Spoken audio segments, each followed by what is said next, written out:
갑작스런 교통사고로 남편을 떠나보낸 지 1년이 지났습니다.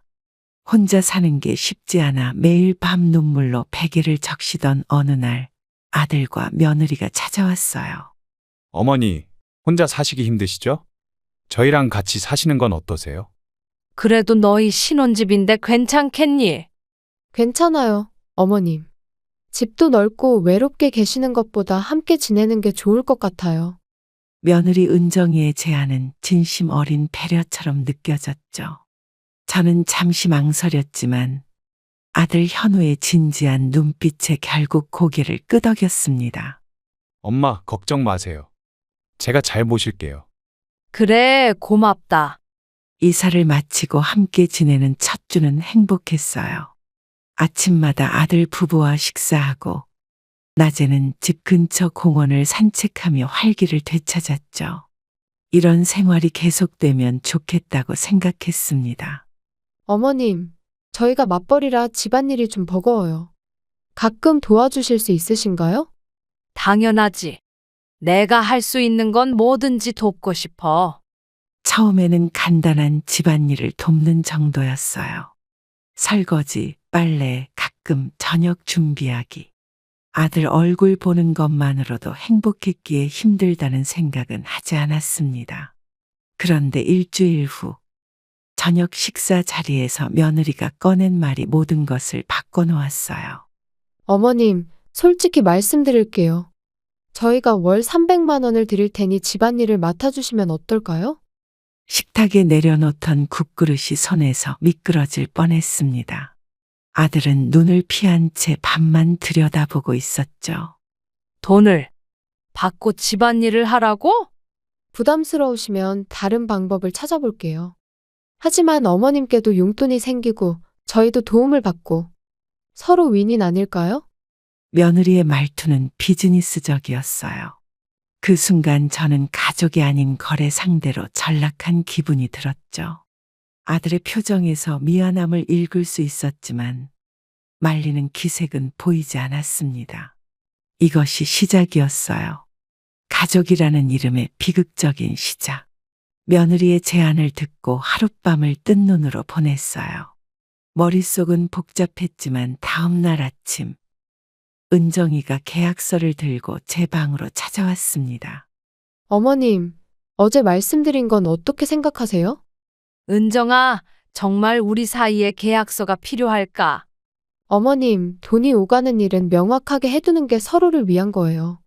계약서를 펼쳐보니 가사도우미 계약서라는 제목이 적혀 있었죠. 그 순간 가슴이 쿵 내려앉았습니다. 주 5일, 아침 7시부터 저녁 7시까지. 이렇게 딱딱하게. 어머님, 이렇게 해야 서로 오해가 없을 것 같아요. 월급은 매달 일일에 통장으로 입금해 드릴게요. 은정이는 비즈니스 미팅을 하듯 차분히 말했어요.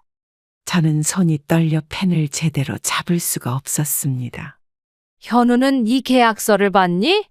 네, 아침에 출근하기 전에 다 봤어요. 오빠도 좋은 생각이라고 했어요.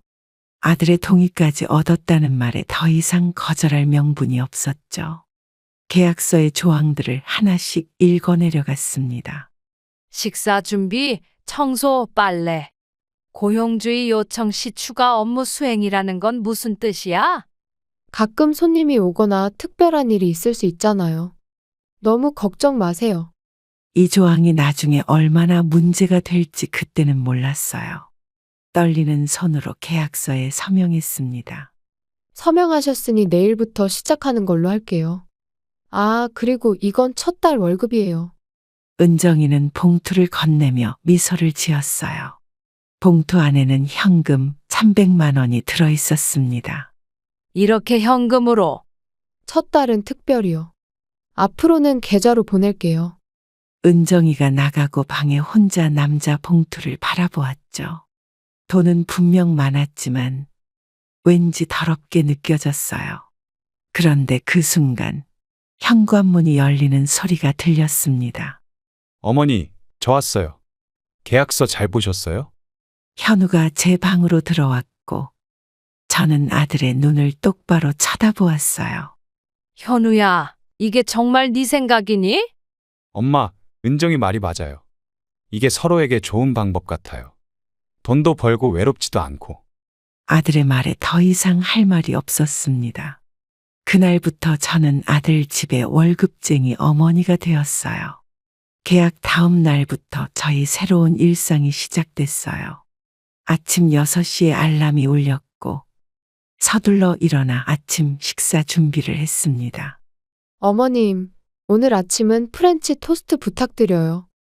그리고 저는 블루베리 스무디도 마시고 싶어요. 아직 블루베리가 없는데. 냉동실에 있어요.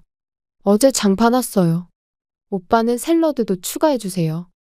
은정이의 지시는 점점 더 구체적으로 변했죠. 요리를 서둘러 끝내고 식탁에 차려놓았습니다. 어머님, 토스트가 좀 타서 쓴데요? 미안해, 다시 해줄게. 시간이 없어요. 오늘은 그냥 먹고 내일부터 조심해 주세요.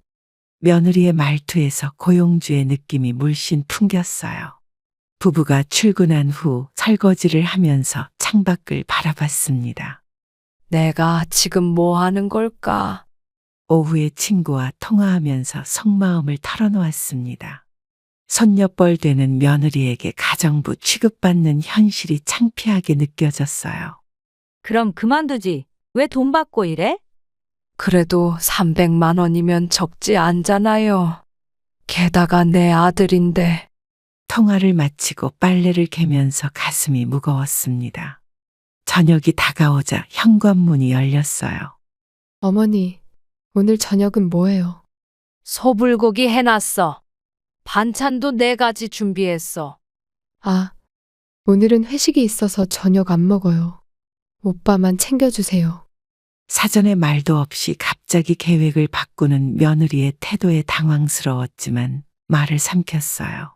아들이 퇴근하고 돌아왔을 때 식탁에는 차려진 음식이 그대로 남아 있었죠. 엄마, 이렇게 많이 왜 했어요? 은정이 안 먹는다고 했잖아요. 아이고, 갑자기 그러는 바람에. 미안하다. 낭비하지 말고 적당히 해요. 은정이가 돈 주는 만큼은 제대로 해야죠. 아들의 말에 가슴이 내려앉았습니다. 어느새 내 아들마저 고용주가 되어 있었어요. 현우야, 엄마한테 그런 말을 하니? 엄마, 솔직히 이렇게 서로 편하잖아요. 엄마도 돈 벌고, 우리도 편하고. 식사 후 방으로 들어와 창밖을 바라보았습니다. 별이 하나도 보이지 않는 밤하늘처럼 마음이 어두웠어요. 그런데도 계약서에 묶여 어디로도 도망갈 수 없는 현실이 저를 짓눌렀습니다. 일을 시작한 지 1달이 지났어요. 아침마다 똑같은 루틴이 반복되었고 몸은 점점 더 고단해졌습니다. 어머님, 오늘은 왜 이렇게 늦으셨어요? 벌써 6시 10분인데. 미안해, 어제 잠을 설쳐서. 계약서에 아침 6시 기상이라고 명시되어 있잖아요. 직장인들은 시간이 생명이에요. 은정이의 말투는 더욱 차가워졌고 아들은 신문을 보며 모른 척했죠. 저는 서둘러 주방으로 향했어요. 오늘 아침은 뭐가 먹고 싶니? 어제 말씀드렸잖아요. 오늘은 오트밀과 과일 샐러드요. 아침 식사를 준비하면서 어지러움이 느껴졌습니다. 요즘 과로로 몸이 자주 아프지만 말할 수가 없었어요.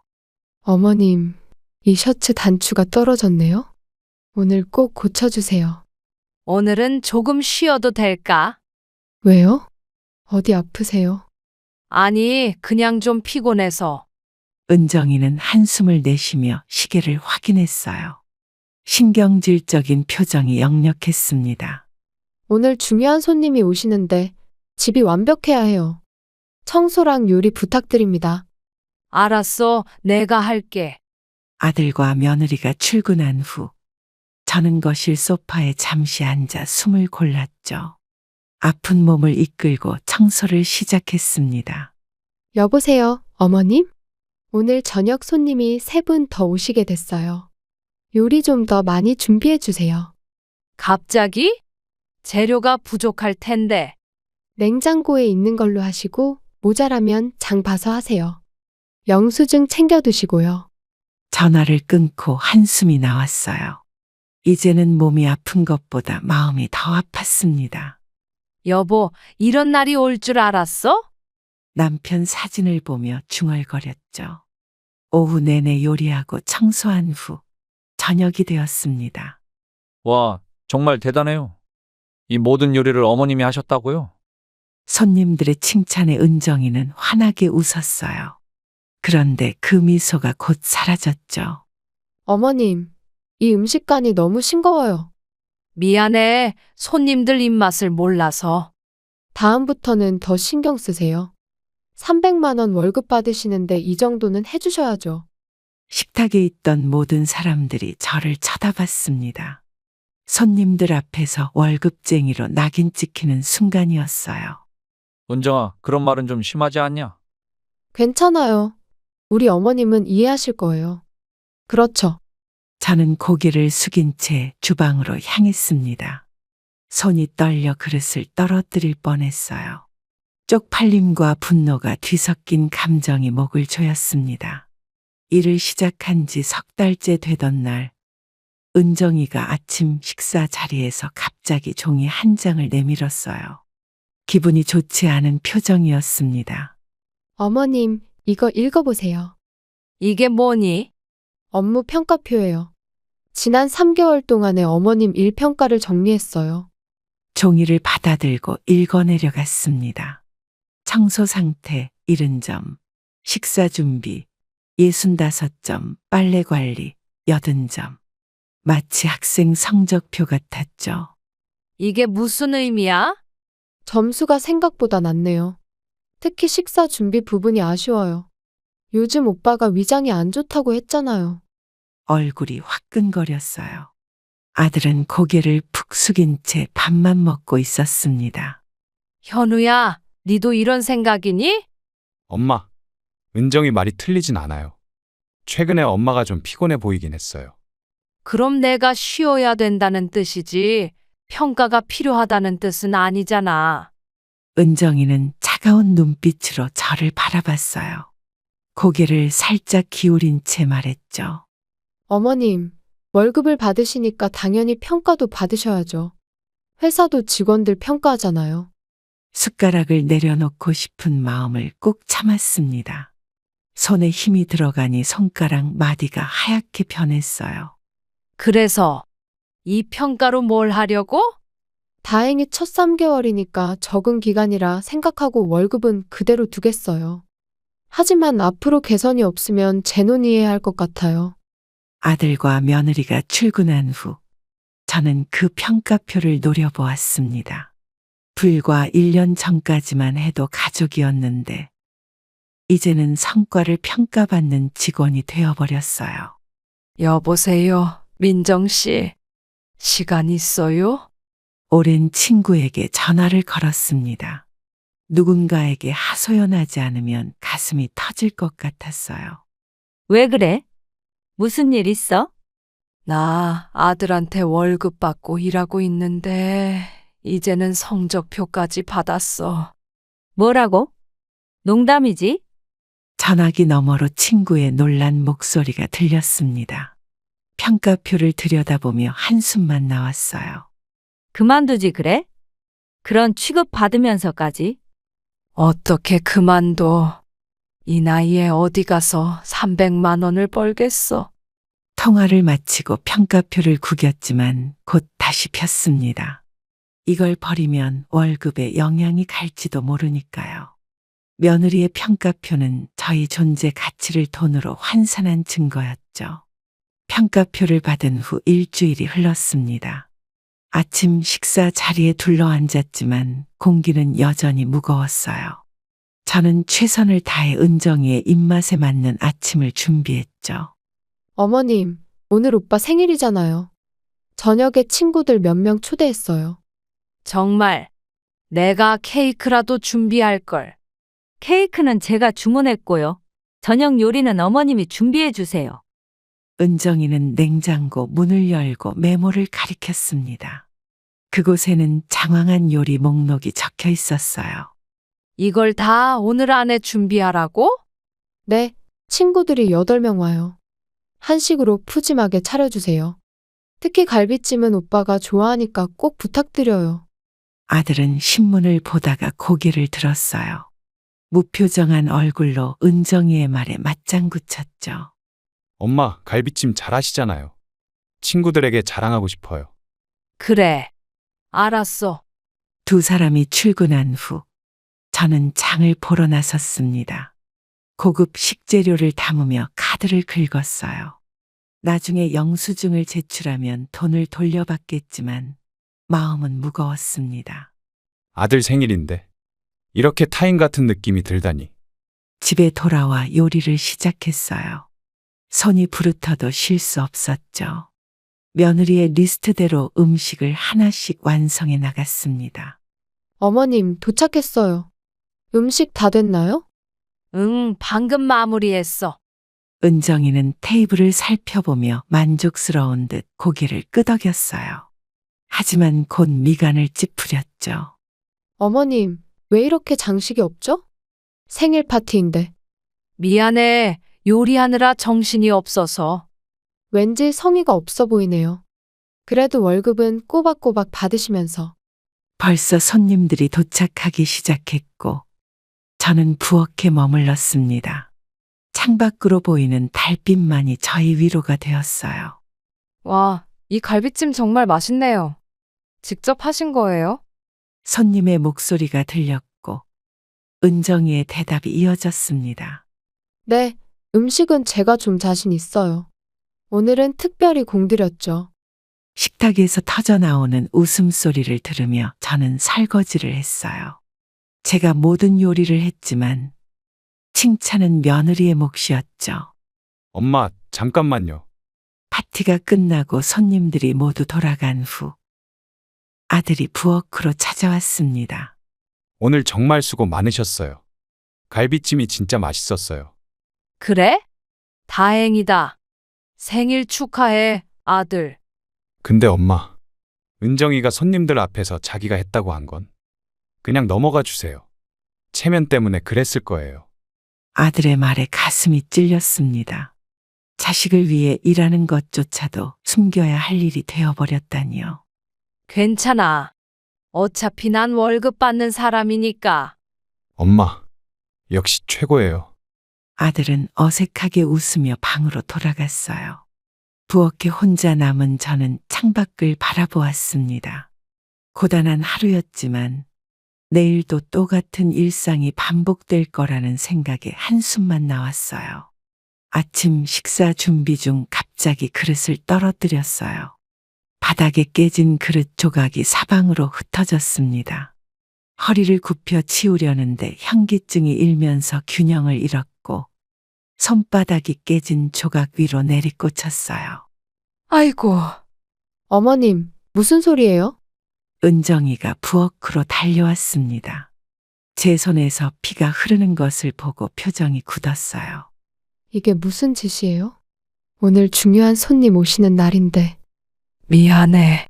그릇을 떨어뜨려서. 손님 오시기 전에 이거 다 치우고 요리 마저 해주세요. 피는 대충 닦고요.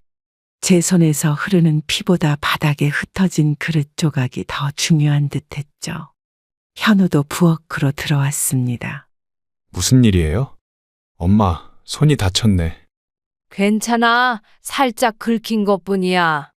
아니에요. 깊게 베었어요. 병원 가봐야 해요. 오빠, 오늘 김 부장님 오신다고 했잖아요. 저녁 준비는 어떡해요? 은정이의 말에 현우의 표정이 흔들렸어요. 아들은 시계를 확인하더니 한숨을 내쉬었습니다. 엄마, 간단하게 처치하고 저녁 준비하는 건 어때요? 나중에 병원 갈게요. 피가 뚝뚝 떨어지는 손을 붕대로 감싸면서 눈물이 나왔어요. 그런데 은정이가 방을 나가기 전 한마디를 더 던졌죠. 이번 달 평가에 반영해야겠네요. 업무 중 사고. 두 사람이 출근한 후 저는 병원에 갔습니다. 의사는 깊게 베인 상처에 열바늘을 꿰맸어요. 손을 쓰지 말라는 의사의 말에도 불구하고 약국에서 약을 받자마자 다시 집으로 돌아왔죠. 여보세요, 어머님. 저녁 식사 준비는 잘 돼가고 있나요? 응, 걱정 마. 다 할게. 전화를 끊고 진통제를 먹었습니다. 아픈 손으로 야채를 썰면서 눈물이 자꾸 흘렀어요. 이 모든 게 300만 원 때문이라는 생각에 비참함이 밀려왔습니다. 어머님, 어디 갔다 오신 거예요? 핸드폰을 안 받으셔서 걱정했어요. 병원에 다녀왔어. 상처가 깊어서 바늘을 꿰맸더라. 그래요? 그럼 저녁은요? 다 준비해놨어. 걱정 마. 은정이는 테이블에 차려진 음식을 보고 만족스럽게 고개를 끄덕였어요. 하지만 제 붕대 감긴 손은 쳐다보지도 않았죠. 어머님, 오늘 손님이 중요한 거 아시죠? 와인도 좀 추가해 주세요. 알겠어. 손님들이 도착했고 저는 붕대 감긴 손을 감추며 음식을 나르기 시작했습니다. 한 손님이 제 손을 발견하고 물었어요. 아주머니, 손은 어떻게 된 거예요? 아, 그냥 조금 다쳤습니다. 어머님은 원래 좀 덤벙대세요. 은정이가 웃으며 끼어들었습니다. 마치 귀여운 실수처럼 말하는 모습에 가슴이 아팠어요. 어머님, 이제 들어가 쉬세요. 나머지는 제가 할게요.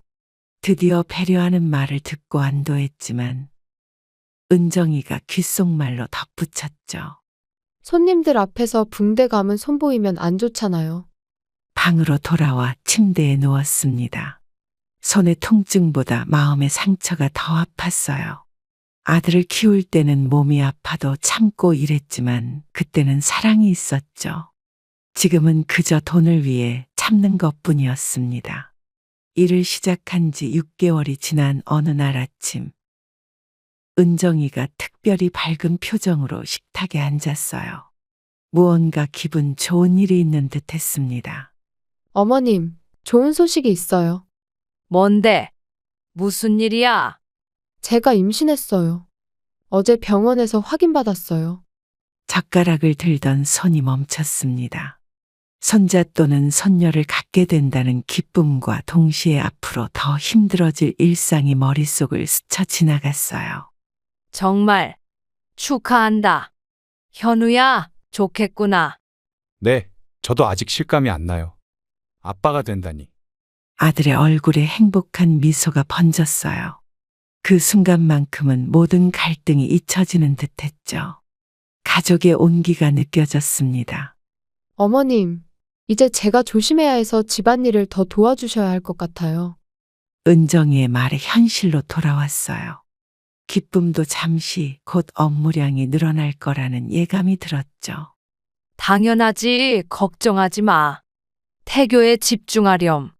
그리고 어머님, 사실 다른 이야기도 있어요. 은정이는 현우와 눈빛을 교환했습니다. 아들이 조심스럽게 말을 꺼냈어요. 엄마, 우리가 월급을 조금 줄여야 할 것 같아요. 아기 용품도 사야 하고 출산 준비도 해야 해서 얼마나 줄이려고? 250만 원 정도면 어떨까요? 그래도 시중 가사 도우미보다 많은 금액이에요.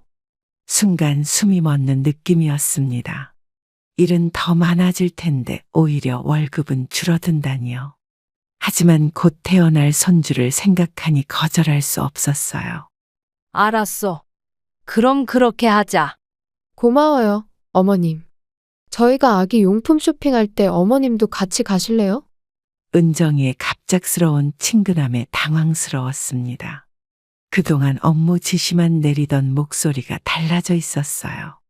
그래, 좋지. 내가 경험이 있으니 도움이 될 거야.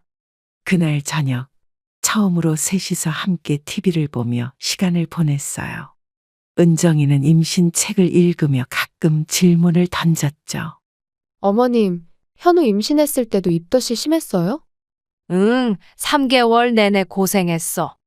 생강차가 도움이 됐지. 저도 한번 시도해 볼게요. 어머님이 만들어 주실 수 있으세요? 물론이지. 내일 아침부터 준비할게. 이렇게 대화를 나누는 것이 얼마 만인지 기억도 나지 않았어요. 잠시나마 고용인과 피고용인이 아닌 가족으로 지내는 시간이었습니다. 어머님, 내일부터는 제 아침 식단도 좀 바꿔주세요. 의사가 추천해 준 대로요. 알겠어. 내일 아침에 얘기해줘. 마음 한구석에서는 이 변화가 일시적인 건 아닐까 하는 의심이 들었어요. 하지만 그날 밤만큼은 손주를 가질 기대에 설레는 마음으로 잠이 들었습니다. 여보, 이제 할머니가 된대. 남편 사진을 보며 중얼거렸어요. 기쁨과 슬픔, 그리고 앞으로 다가올 변화에 대한 불안이 뒤섞인 밤이었습니다. 은정이의 임신이 5개월째 접어들던 어느 날, 저는 평소처럼 청소를 하다가 우연히 서재 책상 위에 놓인 서류 더미를 발견했어요. 본의 아니게 시선이 닿은 서류에는 가정부 대체 인력 검토라는 제목이 적혀 있었습니다. 이게 뭐지? 서류를 자세히 보니 출산 후 육아와 가사를 담당할 새로운 도우미를 구하는 내용이었어요. 각종 인력업체의 견적서와 프로필이 첨부되어 있었죠. 어머님, 뭐 하고 계세요? 갑자기 들리는 은정이의 목소리에 깜짝 놀라 서류를 내려놓았습니다. 임신으로 불러온 배를 감싸 안은 채 은정이가 서재 문가에 서 있었어요. 아, 청소하다가. 이게 뭐니? 아, 그거요? 제가 설명드리려고 했는데. 은정이는 미간을 찌푸리며 서류를 가져갔어요. 잠시 침묵이 흐른 뒤 그녀가 말을 이었습니다. 사실 저희가 어머님께 말씀드릴 게 있어요. 저녁에 현우 오빠랑 같이 얘기해요. 가슴이 철렁 내려앉았어요. 온종일 불안한 마음으로 저녁 시간을 기다렸죠. 드디어 아들이 퇴근하고 식탁에 셋이 둘러앉았습니다. 엄마, 오늘 은정이가 중요한 얘기가 있다고 하던데. 맞아. 어머님이 서류를 보셨더라고요. 은정이의 표정은 담담했어요. 마치 비즈니스 미팅을 하듯 말했죠.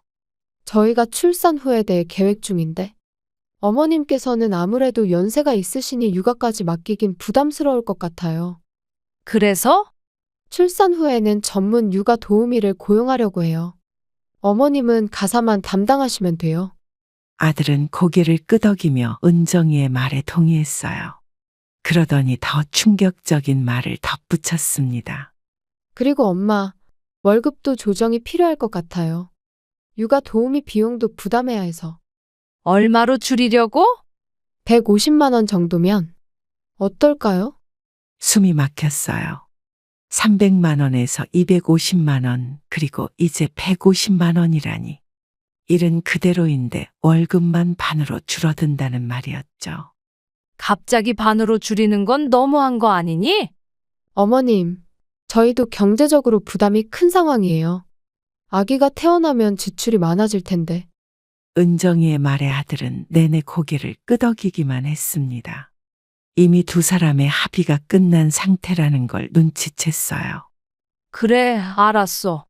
태어날 아이를 위해서라면. 그리고 어머님, 한 가지 더요. 은정이는 계약서 같은 종이를 내밀었습니다. 업무 조정 동의서라는 제목이 적혀 있었어요. 이건 또 뭐니? 일의 범위와 월급 조정에 대한 동의서예요. 법적 문제가 없도록 서명해 주세요. 차가운 종이 한 장이 저와 가족 사이의 관계를 정의하고 있었습니다. 떨리는 손으로 서명을 하면서 저는 이제 완전히 가족이 아닌 고용인이 되었음을 실감했어요. 아, 그리고 어머님. 이번 주말에 원룸으로 이사하셔야 할 것 같아요. 아기 방을 준비해야 해서요. 은정이가 출산 예정일이 일주일 앞으로 다가왔을 때였어요. 저녁 식사를 준비하던 도중 갑자기 주방으로 뛰어들어온 은정이의 얼굴이 창백했습니다. 어머님, 배가 너무 아파요. 정말. 진통은 어때? 서둘러 은정이의 병원 가방을 챙기며 아들에게 전화를 걸었어요. 현우는 회사에서 바로 나오겠다고 했지만 차가 막혀 늦을 수도 있다고 했죠. 현우가 늦을 수도 있대. 택시 불러서 같이 가자. 그렇게 3시간의 진통 끝에 손자가 태어났어요. 아들은 출산 30분 후에야 헐레벌떡 도착했지만 저는 이미 손자의 첫 울음소리를 들은 후였습니다. 엄마, 정말 감사해요. 은정이 혼자 두지 않고 계속 있어 주셔서. 당연한 일을 했을 뿐이야. 병실로 옮겨진 은정이는 아기를 품에 안고 행복한 표정이었어요. 그 모습을 보니 과거의 모든 서운함이 잠시 잊혔습니다. 어머님, 저희 아들 예쁘죠? 이름은 현준이에요. 정말 예쁘다. 우리 현준이 세상에 온 걸 환영해. 병실을 나와 복도에 앉아 있는데 아들이 커피를 들고 찾아왔어요. 오랜만에 둘이서 마주 앉았습니다. 엄마, 오늘 정말 큰일 해주셨어요. 은정이가 많이 고마워하더라고요. 엄마면 당연히 하는 일이지. 내 손주인데. 사실 은정이가 평소에 엄마한테 좀 까칠하게 굴었잖아요. 오늘 일로 마음이 많이 누그러진 것 같아요. 잠시 침묵이 흘렀어요. 아들의 말에 답하지 않고 창밖만 바라봤죠. 이 따뜻한 순간이 얼마나 갈지는 알 수 없었지만 그래도 변화의 기회가 될지도 모른다는 희망이 생겼습니다. 엄마, 은정이가 퇴원하면 좀 도와주실 수 있을까요? 산후조리원은 비싸서. 그래, 할 수 있는 한 도울게. 다음 날 아침 병실로 가져간 미역국을 먹으며 은정이가 물었어요. 어머님, 어제 정말 고마웠어요. 은정이와 아기가 퇴원한 지 한 달이 지났어요. 처음 며칠은 정말 달라진 모습이었습니다. 은정이는 감사하다는 말을 자주 했고 제 요리를 칭찬하기도 했죠. 하지만 그 변화는 생각보다 오래가지 않았습니다. 또다시 원래의 모습으로 돌아가기 시작했어요. 어머님, 현준이 우유 데우는 온도가 너무 뜨거워요. 아기 입천장 데일 수 있잖아요. 미안해. 다음부터 조심할게. 그리고 빨래 세제 냄새가 너무 강해요. 아기 피부에 안 좋을 것 같아요. 은정이의 목소리는 날카로웠고 사소한 일에도 잔소리가 늘어갔습니다. 육아에 스트레스가 쌓인 탓인지 아니면 본래의 성격으로 돌아간 것인지 알 수 없었어요. 저는 손자를 보는 것만으로도 행복했지만 며느리의 태도는 점점 견디기 힘들어졌습니다. 어머님, 제가 회사에 복귀할 날이 다가오는데 한 가지 제안이 있어요. 어느 날 아침 은정이가 진지한 표정으로 말을 꺼냈어요. 아들도 옆에 앉아 있었습니다. 두 사람의 표정이 심상치 않았죠. 무슨 제안? 제가 출산 휴가가 끝나면 직장에 복귀해야 하거든요. 그런데 아무래도 아기 때문에 걱정이에요. 그래서? 어머님이 현준이 육아까지 맡아주셨으면 해요. 대신 월급을 다시 250만 원으로 올려드릴게요. 잠시 말문이 막혔어요. 가사일에 육아까지 맡으라는 제안이었습니다. 손자를 돌볼 수 있다는 기쁨도 있었지만 한편으로는 또 다른 업무가 늘어난다는 부담감도 컸어요. 묵묵히 있는 아들을 바라보았습니다. 현우야, 네 생각은 어때? 엄마, 솔직히 전문 육아 도우미를 고용하면 훨씬 비싸거든요. 엄마가 해주시면 정말 감사할 것 같아요. 그 말을 듣는 순간 아들에게 남은 기대마저 무너지는 기분이었습니다. 육아를 담당하는 대가로 월급을 약간 올려준다는 발상 자체가 가족으로서의 정을 완전히 잊은 것 같았어요. 현준이는 내 손주니까 당연히 돌보고 싶어. 하지만 육아는 생각보다 힘든 일이야. 그리고 월급도 깎았잖니? 알고 있어요. 그래서 계약서도 수정했어요. 육아 업무가 추가된 내용으로요. 은정이는 서류 한 장을 내밀었습니다. 가사 및 육아 도우미 계약서라는 제목이 선명했어요. 손자를 돌보는 것조차 계약서로 규정하는 현실이 씁쓸했지만 현준이를 돌볼 수 있다는 생각에 결국 서명했습니다. 그리고 어머님, 아이가 울 때는 바로 달래주세요. 울음소리가 저희 수면에 방해돼요. 알겠어. 최대한 조용히 할게. 계약서에 서명한 후 은정이는 마치 상사가 직원에게 업무 지시를 내리듯 세세한 육아 지침을 알려주기 시작했어요. 아이 우유 타는 방법부터 기저귀 갈는 방법까지 마치 저에게 아이를 키워본 경험이 전혀 없는 양 설명했습니다. 아이 육아에 대해서는 내가 경험이 있잖아. 현우도 내가 키웠는데. 지금은 육아 방식이 많이 바뀌었어요. 제가 준 매뉴얼대로만 해주세요. 은정이가 직장에 복귀한 지 한 달이 지났어요. 매일 아침 일찍 일어나 가사일을 하고 현준이를 돌보는 일상이 시작됐습니다. 손자를 돌보는 시간은 행복했지만 육체적으로 너무 힘들었죠. 밤에는 아기가 울 때마다 저만 일어나야 했고 낮에는 쉴 틈 없이 집안일을 해야 했어요. 어머님, 오늘 회사에서 중요한 미팅이 있어요. 현준이가 아침에 잘 먹었나요? 응, 분유 다 먹었어. 아침에 목욕도 시켰고. 기저귀는요? 발진이 있었는데 확인하셨어요? 물론이지. 발진 연고도 발랐어.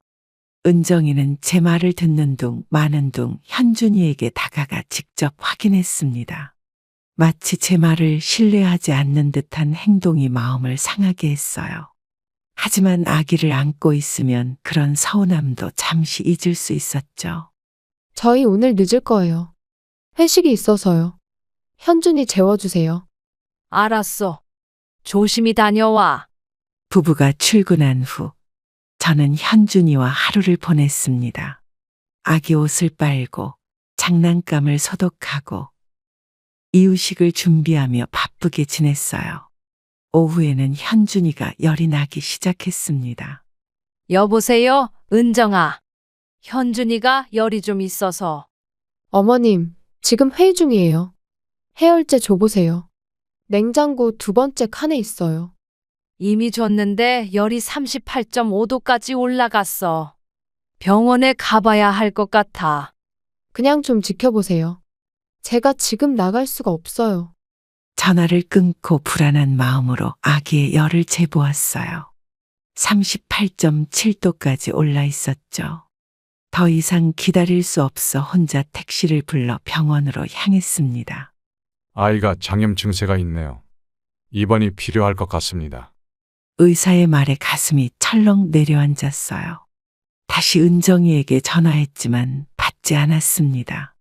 아들에게도 연락했지만 역시 받지 않았어요. 할 수 없이 혼자 입원 수속을 밟았습니다. 아가, 할머니가 있으니까 걱정 마. 금방 나을 거야. 병실에서 잠든 현준이의 작은 손을 잡고 있는데 밤 10시경 문이 벌컥 열렸어요. 은정이와 현우가 허겁지겁 들어왔습니다. 어머님, 왜 연락도 없이 아이를 입원시켜요? 얼마나 놀랐는지 알아요? 계속 연락했잖아. 니네가 전화를 안 받았잖아. 카톡을 보내셨어야죠. 문자라도요. 전화만 하시면 어떻게 알아요? 은정이의 목소리가 점점 커졌어요. 오히려 제가 잘못한 것처럼 몰아가는 상황이 황당했습니다. 병실에서 논쟁을 하는 것이 불편의 복도로 나왔어요. 은정아, 현준이가 너무 아픈 것 같아서 급히 데려온 거야. 그 상황에서 카톡까지 생각할 여유가 없었어. 어머님, 저희가 얼마나 걱정했는지 모르시죠? 회사에서 급하게 나오느라 중요한 미팅도 망쳤어요. 아들은 내내 조용히 있다가 마침내 입을 열었습니다. 엄마, 은정이 말이 맞아요. 연락을 좀 더 다양하게 했어야죠. 저희는 일하는 사람이잖아요. 현우야, 네 아들이 아프다는데 미팅이 더 중요해? 아들의 말에 더 큰 상처를 받았어요. 저의 판단을 신뢰하지 않고 오히려 비난하는 두 사람이 낯설게 느껴졌습니다. 그 순간 제가 이들에게 단지 가정부일 뿐이라는 사실을 다시 한번 깨달았어요. 현준이가 퇴원하고 일주일 후 저는 은정이가 재택 근무 중인 거실에서 작은 소리가 들려 문 앞에 멈춰 섰어요. 은정이가 누군가와 전화 통화를 하고 있었고 그 내용이 저에 관한 것 같았습니다. 귀를 기울이지 않으려 했지만 제 이름이 언급되는 순간 발걸음을 멈췄어요. 그래, 시어머니가 돈 받고 일하시는데 정말 쓸모가 없어. 그날도 아이 한 번 제대로 못 봐서 입원까지 했잖아. 심장이 내려앉는 느낌이었어요. 은정이의 목소리는 제가 한 번도 들어본 적 없는 경멸이 가득했습니다. 그래도 월급은 꼬박꼬박 가져가. 250만 원이면 적은 돈도 아닌데. 저도 모르게 문을 밀고 들어갔어요. 은정이는 제 모습에 깜짝 놀라 전화를 급히 끊었습니다. 얼굴이 창백해져 있었죠. 어머님, 언제부터 거기 계셨어요? 방금 누구랑 통화했니? 아, 친구요. 그냥 수다 떨던 거예요. 은정이의 눈빛이 불안하게 흔들렸어요. 제가 얼마나 들었는지 가늠하려는 듯 했죠. 그 순간 어떤 결심이 섰습니다. 더 이상 이렇게 살 수는 없다는 생각이요. 은정아, 나 그만둘게. 네. 갑자기 무슨 말씀이세요? 월급 받고 일한 지 1년이 넘었는데 내가 가족으로 대우받은 적이 없어. 그냥 가정부, 아니 그보다 못한 취급을 받았지. 은정이의 표정이 굳어졌습니다. 방어적인 자세를 취하며 자리에서 일어섰어요. 어머님, 저희가 월급도 드리고 방도 제공해드리잖아요. 뭐가 부족하다는 거예요? 돈이 중요한 게 아니야. 가족이란 건 서로 존중하고 이해하는 거지 고용 관계가 아니잖아. 침묵이 흘렀습니다. 은정이의 눈빛이 차갑게 변했어요. 제 결심이 확고하다는 걸 느꼈는지 태도를 바꿨습니다. 그럼 어떻게 하실 건데요? 어디 가실 때라도 있으세요? 그건 내가 알아볼게. 현준이가 울음소리를 내기 시작했어요. 자동적으로 아기 방으로 향하려던 저를 은정이가 막아섰습니다. 제가 볼게요. 어차피 그만두실 거면 이제 신경 쓰지 마세요. 저녁에 현우가 퇴근했을 때 저는 짐을 꾸리고 있었어요. 아들은 은정이에게 상황을 들었는지 당황한 표정으로 제 방문을 열었습니다. 엄마, 갑자기 이게 무슨 일이에요? 무슨 일 있었어요? 현우야, 더 이상 이렇게 살 수 없어. 너희 가족의 가정부로 사는 건 너무 힘들어. 엄마도 우리 가족이잖아요. 뭐가 그렇게 불만이신데요? 가족? 정말 그렇게 생각해? 그럼 왜 계약서를 쓰고 월급을 주니? 아들의 표정이 굳어졌어요. 말문이 막힌 듯 잠시 침묵했죠. 그리고는 한숨을 내쉬며 말했습니다. 엄마, 솔직히 은정이 의견이 맞아요. 이 집에서 같이 살려면 규칙이 필요하고 엄마도 뭔가 기여를 해야죠. 우리도 바쁘게 살고 있잖아요. 네 아들 키우는 게 기여가 아니라고 생각하니? 그건 엄마가 계약에 동의하신 거잖아요. 아들의 대답에 가슴이 찢어지는 듯 아팠습니다.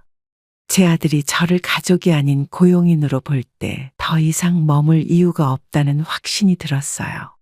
아들 집을 나와 친구 민정의 집에 임시로 머물게 되었어요. 작은 방 하나를 빌려 지내면서 앞으로 어떻게 살아야 할지 고민했습니다. 그렇게 일주일이 지났을 때 갑자기 은정이에게서 전화가 왔어요. 어머님, 잘 지내고 계세요? 응, 괜찮아. 무슨 일이니? 사실 어머님 없이 지내기가 생각보다 힘드네요. 현준이도 자꾸 할머니를 찾고. 은정이의 목소리에는 평소와 다른 다급함이 묻어 있었습니다. 저는 속으로 한숨을 내쉬었어요. 결국 아이 때문에 다시 불러들이는구나 싶었죠. 그래서 다시 오라는 거니?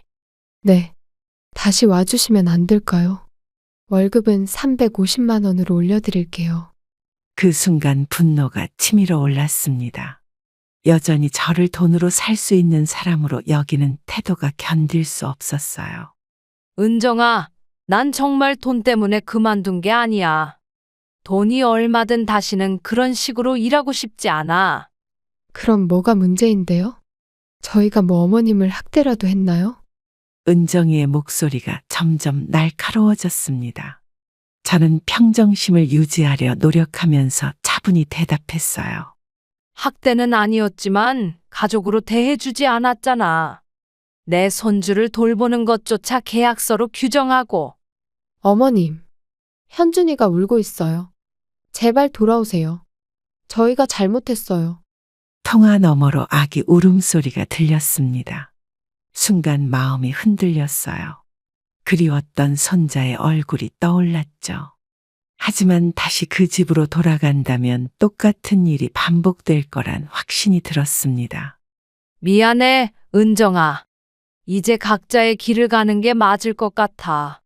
어머님, 제발요. 저희가 정말 못 살겠어요. 민정이 옆에서 제 눈치를 보며 고개를 가로저었어요. 친구는 이미 며느리와 아들의 진심을 의심하고 있었죠. 다른 가정부를 구해봐. 내가 소개해 줄 사람도 있어. 싫어요. 다른 사람은 안 돼요. 어머님만이. 갑자기 전화 너머로 현우의 목소리가 들렸습니다. 아들이 전화를 가져간 모양이었어요. 엄마, 제발 돌아오세요. 우리가 잘못했어요. 그동안 엄마를 함부로 대해서 정말 미안해요. 현우야, 엄마 없이 정말 힘들어요. 아기도 울고 집안일도 엉망이에요.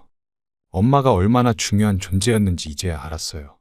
아들의 목소리에는 진심이 묻어 있는 것 같았어요. 하지만 그 진심이 정말 저를 가족으로 생각해서인지 아니면 단지 일손이 필요해서인지 구분하기 어려웠습니다. 현우야, 정말 미안하지만 엄마는 이제 다른 길을 가보려고 해. 남은 인생 나를 위해 살고 싶어. 엄마, 너희도 시간이 지나면 적응할 거야. 현준이한테는 많이 미안하지만 이게 서로를 위한 길인 것 같아. 전화를 끊고 창밖을 바라보았어요. 비가 내리기 시작했습니다. 빗방울이 창문을 타고 흐르는 모습이 제 눈물처럼 느껴졌어요. 어려운 결정이었지만 이제는 스스로를 위한 시간이 필요했습니다. 친구 집에서 나와 작은 원룸을 계약한 지 일주일째 되던 날이었어요. 아직 정리가 덜 된 방 안에서 새로운 삶을 시작하려 노력하고 있었습니다. 갑자기 초인종 소리가 들려 문을 열었더니 뜻밖의 손님이 서 있었어요. 어머님, 은정아, 어떻게 여기를? 은정이가 현준이를 안고 문 앞에 서 있었습니다. 아기는 잠들어 있었고 은정이의 얼굴은 피곤해 보였어요. 눈가에는 다크서클이 짙게 내려앉아 있었죠. 들어와도 될까요? 할 말이 있어서. 그래, 들어와. 방이 좁아서 미안해. 원룸 안으로 들어온 은정이는 조심스럽게 현준이를 소파에 눕혔어요. 아기의 얼굴을 보니 가슴이 찡했습니다. 보고 싶었던 손자였죠. 어머님, 진심으로 사과하러 왔어요. 정말 죄송합니다. 갑자기 무슨 일이야? 어머님이 떠나고 나서 모든 게 무너졌어요. 현준이는 계속 울고 집안일은 감당이 안 되고 제가 얼마나 어머님에게 의존하고 있었는지 깨달았어요. 은정이의 목소리가 떨렸어요. 그동안 보지 못했던 진심 어린 모습이었습니다. 하지만 저는 여전히 경계심을 늦추지 않았죠. 이전에도 비슷한 상황에서 금방 원래대로 돌아갔으니까요. 그래서 다시 돌아와 달라고? 아니요. 그런 요구를 할 자격이 없다는 걸 알아요. 그냥 어떻게든 용서받고 싶어서요. 은정이의 눈에 눈물이 고였어요. 지금까지 한 번도 본 적 없는 모습이었습니다. 가슴이 조금 흔들렸지만 냉정함을 유지하려 노력했어요. 아들은 어떻게 생각하니? 오빠도 많이 반성하고 있어요. 어머님에게 사과하고 싶다고 했지만 회사 출장이 있어서 직접 오지 못했어요. 은정이의 가방에서 편지 한 장이 나왔어요. 아들의 글씨체였습니다. 떨리는 손으로 편지를 펼쳤어요. 엄마, 정말 미안해요. 엄마를 가족이 아닌 직원처럼 대했던 저를 용서해 주세요. 돌아오지 않으셔도 괜찮으니 그냥 저희의 사과만 받아주세요. 글씨체가 흔들리는 것을 보니 울면서 썼던 것 같았어요. 마음 한구석이 아팠지만 동시에 경계심도 생겼습니다. 진심일까? 아니면 또 다시 나를 이용하려는 수작일까? 어머님, 저희가 얼마나 어머님을 함부로 대했는지 이제야 깨달았어요. 정말 죄송합니다. 은정아, 사과는 고맙지만 난 이제 내 삶을 찾아가는 중이야. 돌아갈 생각은 없어. 네, 이해해요. 그래도 현준이는 가끔 보러 와주실 수 있을까요? 소파에서 뒤척이던 현준이가 눈을 떴어요. 저를 보자마자 두 팔을 뻗었습니다. 할머니, 그 작은 목소리에 가슴이 저릿했어요. 아이를 안아주며 눈물이 나올 뻔했지만 꾹 참았습니다. 이제는 제 삶의 중심을 둬야 했으니까요. 물론이지. 손자는 언제든지 보고 싶어. 하지만 그건 가정부로서가 아니라 할머니로서야. 네, 당연하죠. 어머님이 원하시는 대로요. 현준이를 품에 안고 있으니 복잡한 감정이 밀려왔어요. 하지만 이제는 알았습니다. 진정한 가족은 돈으로 사고 팔 수 있는 관계가 아니라는 것을요. 은정이의 방문 후 일주일이 지나고 아들에게서 갑작스러운 전화가 왔어요. 목소리가 평소와 달리 불안정하게 들렸습니다. 무슨 일인가 싶었던 차에 아들이 만나자고 했죠. 엄마, 시간 되시면 오늘 저녁에 잠깐 만날 수 있을까요? 무슨 일인데? 전화로 말하면 안 되니? 직접 뵙고 말씀드릴 일이 있어서요. 제발요. 아들의 간절한 목소리에 결국 약속을 잡았어요. 근처 카페에서 만나기로 했습니다. 약속 시간보다 일찍 도착해서 기다리고 있으니 아들이 허겁지겁 뛰어왔어요. 얼굴이 창백했고 눈은 충혈돼 있었습니다. 현우야, 무슨 일이야? 얼굴이 안 좋아 보이네. 엄마, 큰일이 생겼어요. 회사가 망했어요. 뭐라고? 어떻게 된 거야? 마음이 철렁 내려앉았어요. 떨리는 손으로 커피잔을 내려놓으며 아들의 이야기를 들었습니다. 저희 회사 대표가 자금을 빼돌리고 도망갔어요. 모든 직원이 일자리를 잃었고, 저도. 아들의 목소리가 흔들렸어요. 그동안 겪었던 모든 서운함이 순간 잊혔습니다. 그래도 내 아들인데 눈앞에서 무너지는 아들을 보니 가슴이 아팠어요. 그래서 은정이는 어떻게 하고 있니? 은정이도 출산 휴가 후에 복직하려던 회사가 구조조정 중이라 둘 다 실직자가 될 것 같아요. 아들의 어깨가 축 처진 모습이 안쓰러웠습니다. 어린 시절 처음 자전거에서 넘어졌을 때의 표정과 똑같았어요. 도와주고 싶은 마음이 들었지만 한편으론 이것이 또 다른 함정은 아닐지 의심도 됐죠. 그래서 내게 뭘 바라는 거니? 금전적인 도움을 요청하려는 게 아니에요. 단지 의지할 데가 없어서. 아들의 말이 끊겼어요. 고개를 푹 숙인 채 손끝이 떨리고 있었습니다. 어떤 마음인지 잘 알겠더라고요. 자존심 강한 아들이 이렇게 무너진 모습을 보이는 건 처음이었으니까요. 현우야, 솔직히 말해봐. 정말 나한테 원하는 게 뭐니? 엄마, 저희 집에 방이 남는데 동생처럼 지내는 후배가 잠시 지낼 곳이 필요해요. 집을 내놓고 저희는 더 작은 집으로 이사 가려고요. 그럼 그 후배에게 세를 주면 되잖아? 후배도 지금 경제적으로 어려운 상황이라 일단 우리 애기랑 셋이서 작은 빌라로 이사 가려고요. 이야기를 들으면서 아들 가족의 상황이 심각하다는 걸 깨달았어요. 은정이의 태도로 인해 쌓인 분노와 서운함이 있었지만 정작 힘든 상황에 처한 아들을 외면할 수는 없었습니다. 엄마가 할 수 있는 일이 있을까?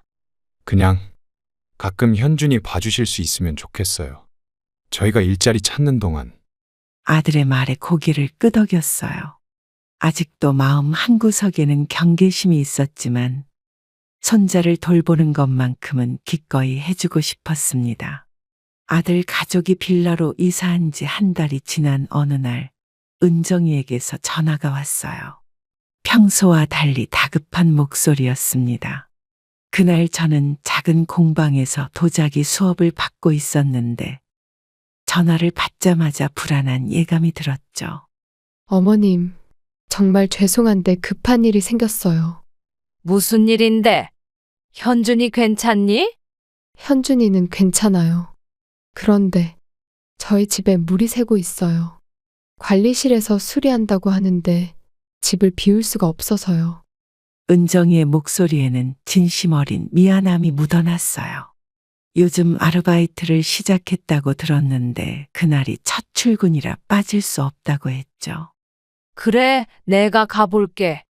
현준이는 어디 있니? 지금 낮잠 자고 있어요. 정말 감사합니다, 어머님. 도자기 수업을 미루고 서둘러 빌라로 향했습니다. 버스에서 창밖을 바라보며 복잡한 생각이 들었어요. 예전 같았으면 당연하게 도와줬을 일인데 지금은 경계심이 생기는 게 안타까웠죠. 어머님, 정말 감사해요. 열쇠는 화분 밑에 있어요. 현관문을 열고 들어가니 집안이 예전보다 많이 초라해 보였어요. 넓은 아파트에서 작은 빌라로 옮기면서 가구도 많이 정리한 모양이었습니다. 거실 천장 한쪽에 물이 뚝뚝 떨어지고 있었어요. 은정아, 이 정도면 심각한데? 관리실에 연락했니? 네, 곧 온대요. 어머님, 아기 깨지 않게 조심해 주세요. 정말 감사합니다. 전화를 끊고 현준이가 자고 있는 방으로 살며시 들어갔어요. 커다란 침대 대신 작은 매트리스에 누워있는 손자의 모습이 마음을 아프게 했습니다. 부드럽게 머리를 쓰다듬었어요. 우리 현준이 많이 컸구나. 1시간 후 관리인이 와서 누수를 수리했습니다. 현준이는 계속 자고 있었고 저는 괜히 집안을 정리하기 시작했어요. 부엌 찬장을 보니 식료품이 거의 없었습니다. 냉장고도 텅 비어 있었어요. 어머님, 술이 다 끝났나요? 응, 방금 끝났어. 근데 집에 먹을 것이 별로 없네. 아, 월급날이 이제 이틀 남아서요. 조금 빠듯하게 지내고 있어요. 은정이의 솔직한 대답에 마음이 무거워졌습니다. 저는 슈퍼마켓에 가서 장을 보고 왔어요. 생필품, 아기용품, 그리고 일주일치 식료품을 구입했습니다. 어머님, 이건 저희가 어떻게 갚아야 할지. 갚지 않아도 돼. 그냥 내가 주고 싶어서 한 거야. 정말 감사합니다. 제가 이런 상황에서까지 어머님께 도움을 받다니. 은정이의 눈에 눈물이 고였어요. 예전에 오만하고 차가운 모습은 온데간데 없었습니다. 현실의 벽에 부딪혀 겸손해진 모습이 안쓰러우면서도 한편으론 인간적으로 느껴졌어요. 이제 현우는 뭐 하고 있니? 일자리는 구했어? 아직이요. 면접은 몇 번 봤는데 계속 떨어지고 있어요. 오늘도 면접 보러 갔어요. 집을 나서면서 마음이 무거웠습니다. 아들 가족의 어려운 상황이 걱정됐지만 동시에 이런 상황에서도 도움을 청하기 어려워했던 그들의 모습에 진심이 느껴졌어요.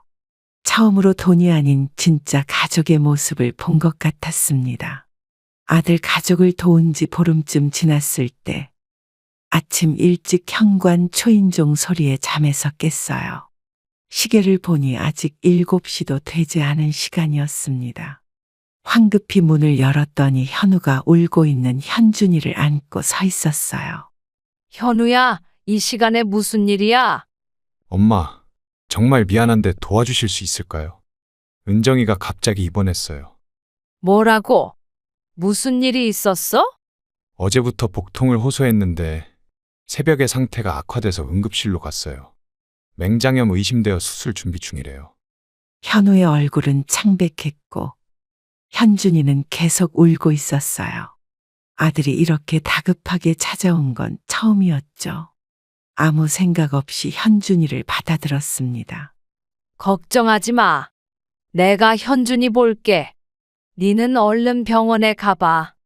정말 감사합니다, 엄마. 아기 용품은 여기 가방에 있어요.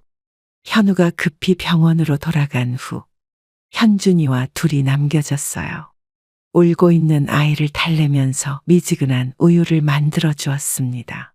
그제야 현준이가 조금 진정되었죠. 우리 현준이 엄마 아파서 무서웠구나. 괜찮아. 할머니가 있잖아. 아이를 재우고 나서 현우에게 연락했어요. 은정이는 수술 중이라고 했습니다. 다행히 초기에 발견해서 큰 문제는 없다고 했지만 걱정되는 마음은 가라앉지 않았죠. 엄마, 수술 잘 끝났어요. 의사 선생님이 경과가 좋다고 하셨어요. 다행이다. 입원은 얼마나 해야 하니? 일주일 정도요. 퇴원 후에도 당분간 일상생활이 어렵다고 하네요. 전화를 끊고 현준이를 보니 깊은 숨을 자고 있었어요. 아이의 작은 손을 잡고 있으니 마음이 복잡했습니다. 이런 상황이 올 줄은 몰랐죠. 할머니가 도와줄게. 다음 날 현우가 잠시 병원에서 돌아왔어요. 현준이는 아빠를 보자마자 기뻐했죠. 저는 부엌에서 죽을 끓이면서 둘의 모습을 지켜봤습니다. 엄마, 정말 죄송해요. 갑작스럽게 이렇게 부탁드려서. 무슨 소리야? 이럴 때 도와주는 게 가족이지. 저희가 그동안 엄마를 너무 함부로 대했는데 이럴 때 도와주시니 더 죄송해요. 아들의 눈에 눈물이 고였어요. 지금까지와는 완전히 다른 모습이었죠. 마음 한구석에 남아있던 서운함이 조금씩 녹아내렸습니다. 현우야, 은정이 병원비는 어떻게 되니? 보험돼. 네. 그런데 저희가 보험료를 몇 달 못 냈더라고요. 지금 급하게 마련하고 있어요. 아들의 고개가 더 숙여졌어요. 가난이 얼마나 사람을 초라하게 만드는지 볼 수 있었습니다. 저는 통장에서 500만 원을 인출해 아들에게 건넸어요. 이거 받아. 병원비에 쓰고 남으면 생활비로 써. 엄마, 이건 너무 많아요. 저희가 어떻게... 돈은 쓸 때 써야지. 내 통장에 묵혀두는 것보다 니네가 급할 때 쓰는 게 낫지. 아들이 머뭇거리다 봉투를 받았어요. 현준이가 저를 보고 웃으면서 뭔가 옹알이를 했습니다. 그 모습을 보니 다시 가족이 된 것 같은 느낌이 들었어요. 이제 월급 받고 일하는 관계는 아니지만 가족으로서 서로 도울 수 있어. 은정이가 퇴원하고 한 달이 지난 어느 날 아들이 식사 초대를 했어요. 재취업에 성공했다며 기쁜 소식을 전하고 싶다고 했습니다. 선물을 사들고 아들네 빌라로 향했어요. 문을 열자 현준이가 할머니 라고 외치며 달려왔죠. 우리 현준이 많이 컸네. 보고 싶었어, 할머니가. 할머니요, 아빠 회사 갔어요. 엄마는 집에 있어요. 그래? 그럼 엄마한테 가보자. 거실로 들어서니 은정이가 저녁 식사 준비를 하고 있었어요. 예전과는 달리 푸근한 미소로 저를 맞이했습니다. 수술 후 몸이 많이 회복된 듯 했지만 여전히 조금 야위어 보였어요. 어머님, 오셨네요. 현우 오빠가 좋은 소식이 있다고 오시라고 했죠? 응, 취직했다고 하던데 어디로 갔대? 중소기업이지만 조건이 나쁘지 않아요. 예전 회사보다 연봉은 좀 적지만 워라밸이 좋다고 하더라고요. 은정이의 말투에는 예전의 거만함이 사라지고 소박한 행복이 묻어났어요. 부엌에서 함께 음식을 준비하며 대화를 나누었습니다. 뭔가 달라진 분위기가 느껴졌죠. 어머님, 그동안 정말 감사했어요. 저희가 어려울 때 도와주셔서. 가족이니까 당연한 거지. 이제 괜찮아졌어? 네, 저도 다음 주부터 파트타임으로 일하기로 했어요. 아이 유치원 시간에 맞춰서요. 은정이가 수저를 놓고 잠시 머뭇거리더니 진지한 표정으로 제 손을 잡았어요.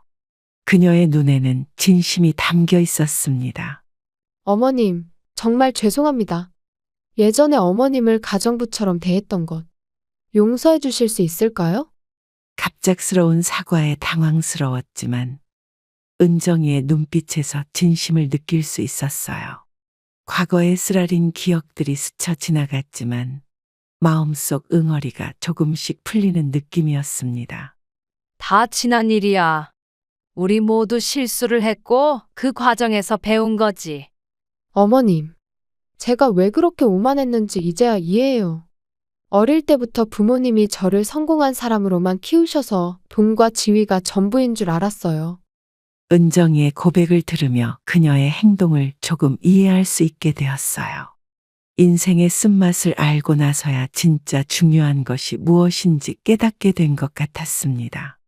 현준이가 아플 때 저희를 도와주신 것, 그리고 제가 입원했을 때 어머님이 아니었다면 정말 어떻게 됐을지 몰라요. 이제 잘 지내면 돼. 과거는 잊고 앞으로만 생각하자. 현관문이 열리며 현우가 들어왔어요. 손에는 케이크와 꽃다발을 들고 있었습니다. 얼굴에 활기가 돌아온 아들을 보니 저절로 미소가 지어졌어요. 엄마, 와 계셨네요. 제가 오늘 첫 출근했어요. 축하해, 아들. 정말 기쁘다. 현우는 꽃다발을 저에게 건네며 눈시울을 붉혔어요. 단단했던 남자의 모습 뒤에 숨겨진 아들의 마음이 느껴졌습니다. 엄마, 이제 매달 용돈 보내드릴게요. 월급은 아니고 그냥 감사의 마음으로요. 그럴 필요 없어. 내가 필요한 건 돈이 아니라 가족이야. 아들 가족과의 관계가 회복되고 6개월이 지난 어느 날 부동산 중개사에게서 전화가 왔어요. 제가 통장에 모아둔 돈으로 알아보던 전원주택에 좋은 매물이 나왔다는 소식이었습니다. 오랫동안 꿈꿔왔던 저만의 공간이었죠. 어머님, 마당도 넓고 텃밭도 가꿀 수 있는 곳이에요. 읍내와도 가까워서 생활하기 편할 거예요. 정말요? 내일 바로 보러 갈게요. 네, 오전 11시에 현장에서 뵙겠습니다. 전화를 끊고 설레는 마음으로 아들에게 연락했어요. 이런 중요한 결정을 가족에게 알리고 싶었습니다. 원룸 생활에 지쳐있던 차라 새로운 보금자리가 간절했죠. 현우야, 내가 좋은 소식이 있어.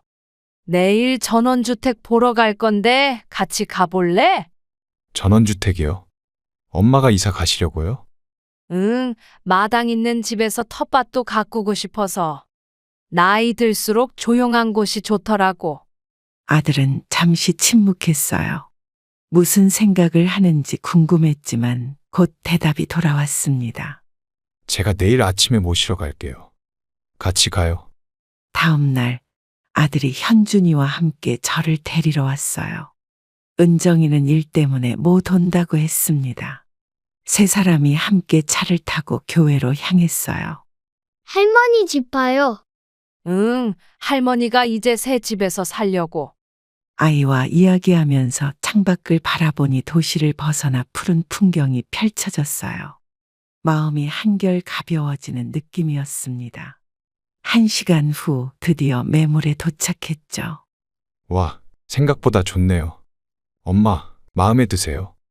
응, 정말 좋다. 내가 꿈꾸던 집이야. 작지만 아담한 단층 주택이었어요.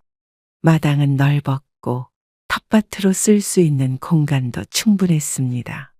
집 안을 둘러보는 동안 이미 마음이 결정되었어요. 이 집으로 할게요. 계약금은 언제 준비하면 될까요? 다음 주까지 입금해 주시면 됩니다.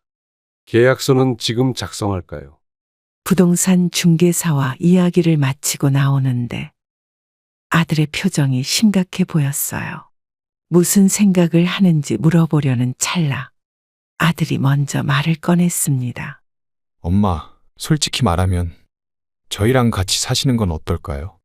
현우야, 요즘 저희도 조금씩 형편이 나아지고 있어요. 더 넓은 집으로 이사 가려고 준비 중이었거든요. 엄마도 함께 사시면. 갑작스러운 제안에 잠시 말문이 막혔어요. 아들의 진심 어린 눈빛을 보니 마음이 흔들렸습니다. 하지만 지난 경험들이 떠올랐죠. 고맙지만 난 이제 내 공간이 필요해. 물론 자주 놀러 올 거고 현준이도 자주 봤으면 좋겠어. 엄마, 예전처럼 월급 받고 일하라는 게 아니에요. 그냥 가족으로. 알아, 현우야. 하지만 우리 모두에게 각자의 공간이 필요한 것 같아. 그게 서로를 더 존중하는 방법일 수도 있어. 아들의 눈에 실망감이 어렸지만 곧 이해한다는 표정으로 바뀌었어요. 차로 돌아가는 길, 현준이가 저에게 물었습니다. 할머니 집에 놀러 가도 돼요. 당연하지. 할머니가 맛있는 것도 해줄게.